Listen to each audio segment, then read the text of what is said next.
Hi friends, ನಮಸ್ತೆ. Welcome back to my YouTube channel. ಇವತ್ತು ಮಾರ್ನಿಂಗಿಂದ ಬ್ಲಾಗ್ನ ಶುರು ಮಾಡ್ತಾ ಇದ್ದೀನಿ. ಆಲ್ರೆಡಿ 10 o'clock ಆಗಿದೆ. ನಾನು ನಮ್ಮ ಪಾಪು ಎಲ್ಲ ಆಟಾಡ್ತಾ ಇದ್ಲಲ್ಲ, ಅಷ್ಟೊತ್ತಿಗಾಗಿ ಅಡುಗೆ ಮಾಡ್ಕೊಳ್ಳೋಣ ಅಂತ ಹೇಳಿಬಿಟ್ಟು ಅಡುಗೆ ಮಾಡ್ಕೊತಾ ಇದ್ದೆ. ಇನ್ನು ಅವಳು ನಿದ್ದೆ ಬಂದು ಮಲಗಿದ್ಲು ಅಂದರೆ ನಾನು ಏನು ಕೆಲಸನೂ ಮಾಡೋಕ್ಕಾಗಲ್ಲ. ಕುಕ್ಕರ್ ಸೌಂಡೆಲ್ಲ ಬರೋಗಿಲ್ಲ, ಅವಳಿಗೆ ಎದ್ಬಿಡ್ತಾಳೆ. ಆದರೂ ನೋಡಿ, ಅಡುಗೆ ಮಾಡಬೇಕಾದ್ರೆ ಎಷ್ಟು ತೀಟೆ ಮಾಡ್ತಾ ಇರ್ತಾಳೆ. ಅಡುಗೆ ಮನೆಗೆ ಬಂದು ಅದೇಳಿ ಇದೇಳಿ ಅಂತ ಹೇಳ್ಬಿಟ್ಟು ನಾನಿವತ್ತು ಅಡುಗೆಗೆ ಮೊಸಪ್ಪು ಸಾರು ಮಾಡೋಣ ಅಂತ ಹೇಳ್ಬಿಟ್ಟು ಮೊಸಪ್ಪು ಸಾರನ್ನ ಮಾಡೋಕ್ಕೆ ಎಲ್ಲ ಮಾಡ್ತಾಯಿದ್ದೀನಿ. ನಾವೆಲ್ಲ ಮೊಸಪ್ಪು ಸಾರನ್ನ ಮಸದ್ಬಿಟ್ಟು ಮಾಡಿದ್ರೇ ಇಷ್ಟ ಆಗೋದು.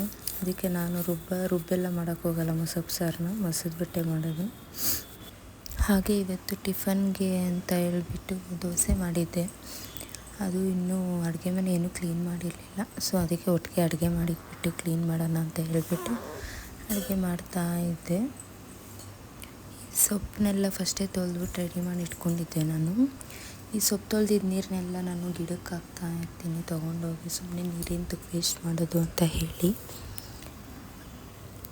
ಹಾಗೆ ನಾನು ಸ್ಟವ್ ಆನ್ ಮಾಡಿಕೊಂಡು ಎಲ್ಲ ಹಾಗಾಗಿ ಕಟ್ ಮಾಡಿ ಹಾಕ್ತಾಯಿರ್ತೀನಿ. ಸ್ವಲ್ಪ ಬೇಗ ಆಗುತ್ತಲ್ಲ ಅಂತ ಹೇಳ್ಬಿಟ್ಟು. ಇನ್ನೂ ಅಷ್ಟೊತ್ತಿಗೆ ನೋಡಿ ನನ್ನ ಮಗಳು ಬರ್ತಾಳೆ. ಮತ್ತೆ ಬಂದು ಅದು ಇದು ಅಂತ ಕೇಳ್ತಾ ಇರ್ತಾಳೆ. ಈ ಮಕ್ಕಳಿರೋ ಮನೆಯಲ್ಲಿ ನಾವು ಅಂದ್ಕೊಳ್ಳೋದೇ ಒಂದು, ಆ ಕೆಲಸಗಳಾಗೋದೇ ಒಂದು ಟೈಮು ತುಂಬ ಇದಾಗೋಗ್ಬಿಡುತ್ತೆ. ವೇರಿಯೇಷನ್ಸ್ ಟೈಮಲ್ಲಿ ನಾವು ಯಾವಾಗ ಮಾಡ್ತೀವಿ, ಯಾವಾಗ ತಿಂತೀವಿ ನಮಗೆ ಗೊತ್ತಿರೋಲ್ಲ. ಆ ಥರ ಟೈಮ್ ಮಾಡೋದೋ ಯಾವಾಗೋ, ತಿನ್ನೋದೋ ಯಾವಾಗೋ ಆಗೋಗ್ಬಿಟ್ಟಿರುತ್ತೆ. ಅಲ್ಲೂ ನೋಡಿ, ಆಗಲೇ ನನ್ನ ಮಗಳು ಎಲ್ಲ ಎಳ್ದು ತೀಟೆ ಮಾಡ್ತಾ ಇದ್ದಾಳೆ. ಆಮೇಲೆ ಹೇಗಿದ್ರು ಅವಳಿಗೆ ನಿದ್ದೆ ಬೇರೆ ಬಂದುಬಿಟ್ಟಿತ್ತು. ಹಾಗೆ ಸಾರಿಗೆ ಇಕ್ಬಿಟ್ಟು ಇನ್ನೊಂದು ಸೈಡ್ ರೈಸ್ಗೂ ಇಟ್ಬಿಡೋಣ ಅಂತ ಹೇಳಿಬಿಟ್ಟು ಅಕ್ಕಿ ತೊಳೆದಿಕ್ತಾ ಇದ್ದೆ. ಅಕ್ಕಿ ಎಲ್ಲ ತೊಳೆದಿಕ್ಬಿಟ್ಟು ಸರಿ ಬಿಡು, ಅವಳಿಗೆ ಮಲಗಿಸ್ಬಿಟ್ಟು ಆಮೇಲೆ ಎದ್ದ ಮೇಲೆ ಊಟ ಮಾಡಿಸೋಣ. ಇನ್ನು ನಿದ್ದೆ ಬಂದರೂ ನೀಟಾಗಿ ಊಟ ಮಾಡಲ್ವಲ್ಲ ಅಂತ ಹೇಳಿಬಿಟ್ಟು ಅಕ್ಕಿ ಎಲ್ಲ ತೊಳೆದಿಕ್ಕಿ ಅನ್ನ ಎಲ್ಲ ಮಾಡಿ ಸರಿ ಅಂದ್ಬಿಟ್ಟು ಮಲಗಿಸಿ. ಅಷ್ಟೊತ್ತು ಕುಕ್ಕರು ವಿಷಲ್ ಬಂದುಬಿಡ್ತಾಳು ಮಲಗೋ ಅಷ್ಟೊತ್ತಿಗೆ. ಇಲ್ಲಾಂದರೆ ಎದ್ದೇ ಬಿಡ್ತಾಳವಳು ಒಂಚೂರು ಸೌಂಡ್ ಆಗೋದ್ರೂ. ಸೊ ಅದಕ್ಕೇ ಎಲ್ಲ ಫಸ್ಟೇ ಇಕ್ಬಿಟ್ಟು ಅವಳಿಗೆ ಮಲಗೋ ಅಷ್ಟೊತ್ತಿಗೆ ಸ್ವಲ್ಪ ಆಟಾಡ್ಕೊಂಡು ಮಲಗೋ ಅಷ್ಟೊತ್ತಿಗೆ ಆಗೋಗ್ಬಿಟ್ಟಿರುತ್ತಲ್ಲ ಅಂತ ಹೇಳ್ಬಿಟ್ಟು ಮಲಗಿಸೋಣ ಅಂತ ಹೇಳಿಬಿಟ್ಟು ಎಲ್ಲ ಒಟ್ಟಿಗೆ ಇಕ್ಬಿಟ್ಟು ಕುಕ್ಕರ್ನೆಲ್ಲ ಹೋದೆ. ಇನ್ನು ನೋಡಿ, ಅವಳು ನಿದ್ದೆ ಬಂದರೆ ಅಂತೂ ಕುಸ ಅಂತ ಹಳದೇ ಆಗೋಗ್ಬಿಟ್ಟಿರುತ್ತೆ. ಬರೀ ಸುಮ್ಮನೆ ನೀರೆಲ್ಲ ಅಂತಿರ್ತಾಳೆ. ಸರಿ ಮಲಗಿಸೇ ಬಿಡೋಣ ಅವಳಿಗೆ ಫಸ್ಟು ಅಂತ ಹೇಳಿಬಿಟ್ಟು ಮಲಗಿಸ್ತಾ ಇದ್ದೀನಿ. ಅವಳಿಗೆ ಜೋಲಿ ಮಲಗಿಸಿದ್ರೆ ಸ್ವಲ್ಪ ಮಲಗಿರ್ತಾಳೆ 1 hour ಆದರೂ.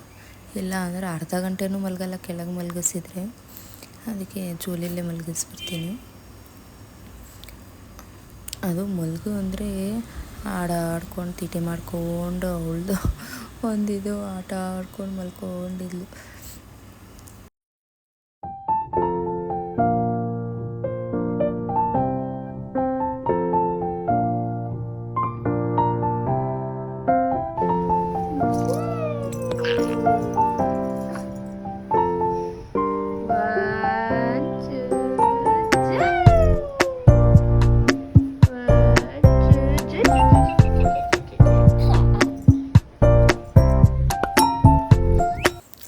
ಹಾಗೆ ಆಟ ಆಡ್ಕೊಂಡು ಮಲ್ಕೊಂಡ್ಬಿಟ್ಲು ಅವಳು. ಸರಿ ಅಂತ ಹೇಳ್ಬಿಟ್ಟು ನನ್ನ ಮಗ ತಿನ್ನೋಕ್ಕೆ ಅಂತ ಕೇಳ್ತಿದ್ದ. ವಾಟರ್ ಮೆಲನ್ ಇತ್ತು, ವಾಟರ್ ಮೆಲನ್ ಕಟ್ ಮಾಡಿಕೊಡೋಣ ಅಂತ ಹೇಳ್ಬಿಟ್ಟು ಮಾಡಿಕೊಟ್ಟೆ. ಅವನಿಗೂ ಈ ಫ್ರೂಟ್ಸ್ ಅಂದರೆ ಅವನು ಏನೂ ತಿನ್ನೋಲ್ಲ. ಫ್ರೂಟ್ಸಲ್ಲಿ ಈ ಗ್ರೇಪ್ಸು ವಾಟರ್ ಮೆಲನ್ ಎರಡೇ ತಿನ್ನೋದು. ಅದಕ್ಕೆ ಅವನಿಗೆ ವಾಟರ್ ಮೆಲನ್ ಈ ಜ್ಯೂಸ್ಗಳಲ್ಲೂ ಅಷ್ಟೇ ವಾಟರ್ ಮೆಲನ್ ಜ್ಯೂಸು ಅದೇ, ಇನ್ನೇನು ತಿನ್ನಲ್ಲ. ಸರಿ ಅದೇ ತಿನ್ನಲಿ ಅಂದ್ಬಿಟ್ಟು ಕಟ್ ಮಾಡಿಕೊಟ್ಟೆ. ಅವನು ತಿನ್ಕೊಂಡು ಕುಂತಿದ್ದ. ಪಾಪನೂ ಮಲಗಿದ್ಲು. ಅಷ್ಟೊತ್ತಿಗೆ ಸಾರಿಗೆ ಒಗ್ಗರಣೆ ಎಲ್ಲ ಹಾಕ್ಬಿಟ್ಟು ಸಾರೂರೆಲ್ಲ ರೆಡಿ ಆಯಿತು. ಇನ್ನು ಅವ್ರ ಅಪ್ಪಂಗೆ ಬರಬೇಕಾದ್ರೇ ಫೋನ್ ಮಾಡಿಬಿಟ್ಟಿದ್ದ. ಪಾಪ ತಿನ್ನೋಕ್ಕೇನೂ ಇಲ್ಲ ಪಾಪ, ತೊಗೊಂಬ ಅಂತ ಹೇಳ್ಬಿಟ್ಟು ಅವರಪ್ಪ ಅಂಗಡಿನೇ ತೊಗೊಂಬಂದ್ಬಿಟ್ಟಿದ್ರು ತಿನ್ನೋಕ್ಕೆ ಹೇಳಿದ್ರೆ. ಅವನು ತಿನ್ಕೊಂಡು ಟಿ ವಿ ನೋಡಿಕೊಂಡು ಕೂತ್ಕೊಂಡಿದ್ದ. ಆಮೇಲೆ ಈವ್ನಿಂಗು ಹೊರಗೆ ಹೋಗೋಣ ಅಂತ ಹೇಳಿಬಿಟ್ಟು ಸರಿ ಹಂಗೆ ಸುತ್ತಾಡ್ಕೊಂಬರೋಣ ಅಂತ ಹೋಗಿದ್ವಿ ಹೊರಗೆ. Okay, thank you friends for watching. Please ನನ್ನ ಚಾನಲ್ನ ಸಬ್ಸ್ಕ್ರೈಬ್ ಮಾಡಿ, ಸಪೋರ್ಟ್ ಮಾಡಿ, ಹಾಗೆ ಒಂದು ಲೈಕ್ ಕೊಡಿ ಈ ವಿಡಿಯೋಗೆ. Thank you for watching. Bye friends.